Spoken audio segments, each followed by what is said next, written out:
Hi all, welcome to football arena. FIFA club world കപ്പിലെ pre quarter പോരാട്ടത്തിൽ ആരാധകർ ഏറ്റവും കൂടുതൽ ഉറ്റുനോക്കുന്ന മത്സരങ്ങളിൽ ഒന്ന് അത് PSG-യും ഇന്റർ മയാമിയും തമ്മിലുള്ള മത്സരമാണ്. അതായത് ലയണൽ മെസ്സി തൻ്റെ മുൻ ക്ലബിനെതിരെ ബൂട്ടണിയുകയാണ്. വരുന്ന ഞായറാഴ്ച രാത്രി ഇന്ത്യൻ സമയം 9:30 PSG-യും ഇന്റർ മയാമിയും തമ്മിലുള്ള ഈ ഒരു മത്സരം നടക്കുക. 2 വർഷങ്ങൾക്ക് മുൻപേയായിരുന്നു മെസ്സി PSG-യോട് വിട പറഞ്ഞിരുന്നത്. PSG-യിലെ അവസാനത്തെ നാളുകൾ അത് മെസ്സിയെ സംബന്ധിച്ചിടത്തോളം വളരെ ദുഷ്കരമായിരുന്നു. കാരണം മെസ്സി കോൺട്രാക്റ്റ് പുതുക്കുന്നില്ല എന്നത് ഉറപ്പായതോടുകൂടി PSG പ്രതികാര നടപടികൾ തുടങ്ങിയിരുന്നു. PSG ആരാധകർ മെസ്സിക്കെതിരെ തിരിഞ്ഞിരുന്നു. മെസ്സിക്ക് ഒരു വീഡിയോയിലൂടെ മാപ്പ് പറയേണ്ട ഒരു അവസ്ഥ വരെ വന്നിരുന്നു. ആ സംഭവം എല്ലാവർക്കും ഓർമ്മയുണ്ടാകും.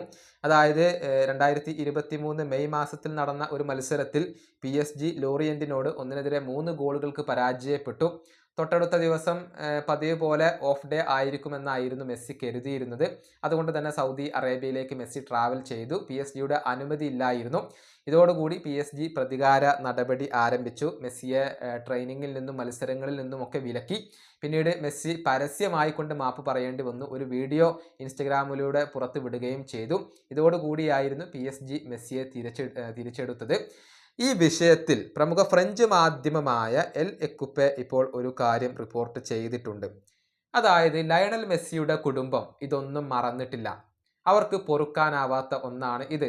അതായത് മെസ്സിയെ കൊണ്ട് മാപ്പ് പറയിച്ചത് അത് ലയണൽ മെസ്സിയുടെ കുടുംബത്തെ വല്ലാതെ മുറിവേൽപ്പിച്ചിട്ടുണ്ട്.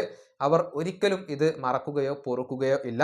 അതുകൊണ്ട് തന്നെ ലയണൽ മെസ്സി PSG-ക്കെതിരെ കിട്ടുന്ന അവസരങ്ങളെല്ലാം പ്രതികാരം ചെയ്യാൻ വേണ്ടി ഉപയോഗപ്പെടുത്തിയേക്കും എന്നാണ് ഫ്രഞ്ച് മാധ്യമമായ എൽ എക്കുപ്പെ ഇപ്പോൾ റിപ്പോർട്ട് ചെയ്തിട്ടുള്ളത്. മെസ്സിയും കുടുംബവും ഒന്നും മറന്നിട്ടില്ല, ഒരു പ്രതികാരത്തിനൊക്കെ സാധ്യതയുണ്ട് എന്നാണ് ഈ ഫ്രഞ്ച് മാധ്യമം ഇപ്പോൾ റിപ്പോർട്ട് ചെയ്തിട്ടുള്ളത്.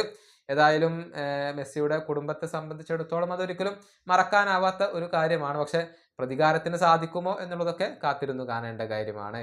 ഈ വീഡിയോ അവസാനിപ്പിക്കുന്നു. അടുത്തൊരു വീണ്ടും കാണാം.